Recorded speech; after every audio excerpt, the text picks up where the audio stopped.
Hey, Mark Meldrum, Northern House Chevelle Club, Meldrum's Monster Garage, out here working on a car we call Tennessee Whiskey. 67 Chevelle race car that John McKinney raced back in the 80s. And hey, speaking of the 80s, oh my gosh, you guys remember Van Halen? Eddie Van Halen, one of my favorite rockers. What a terrible loss this week. I'm telling you, that guy was awesome. Saw him in concert out the Richfield Coliseum.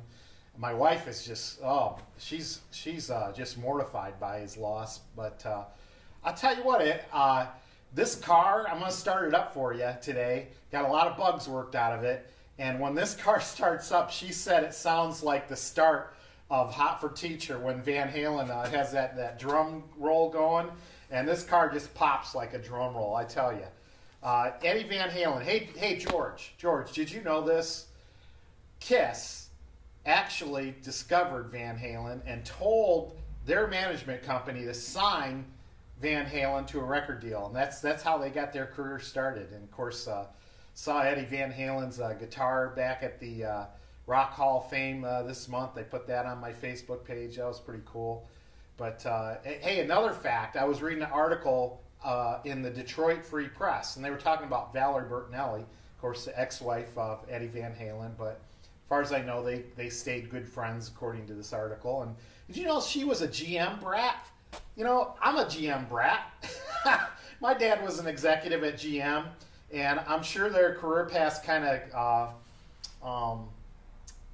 passed because I was reading the article. Mr. Bertinelli retired in 1984. My dad retired in 1973, and they were both at GM for about 35 years. Both World War II veterans.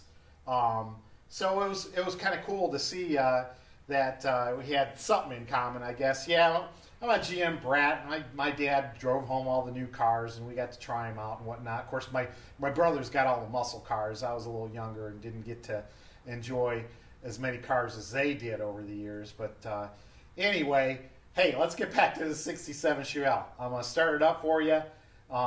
It's been starting up pretty good lately. I haven't got it fully warmed up. I fought a transmission line leak earlier in the day. Finally had to replace the fitting there.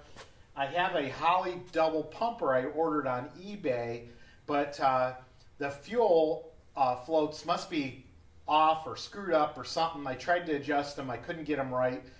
Fuel was just coming out of the vent tubes on that. So something's not right on that carburetor. I took it off and replaced it with this Carter AFB carburetor. Had to look at it. Carter AFB carburetor that maybe you'll remember when the 66 El Camino came in for work a few weeks ago or 2 months ago. We replaced that with the Holley Sniper fuel injection. So this car I've been using used parts here and there. Had a problem with the starter. Got the housing cracked on it. Because I've been picking up bits and pieces to put this car together. Even the engine is bits and pieces. I mean, I've got an engine block and rotating assembly that I got from my buddies out in Texas, Joel and Jared Jackson. The heads are from Larry. Intake manifolds from Mike. And then the transmission I had for another project. It's a 2-speed Power Glide race transmission, 3,500 RPM stall. But anyway, it's a pretty potent motor. This carburetor I got on here now seems to be working pretty good. So, okay, 4 minutes bullshit. Let's get this thing started up.